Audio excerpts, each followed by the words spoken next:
We divide 843 by 5 in a long division method.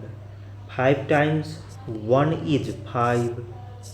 On subtracting we get 3. So now we put down this 4 and it is 34. 5 times 6 is 30. On subtracting we get 4. So again we put down this 3 and it is 43. 5 times 8 is 40. On subtracting we get 3. So now we have no any other number to put it down. So we take here decimal, so that we put 0. So it is 30 and 5 times 6 is 30.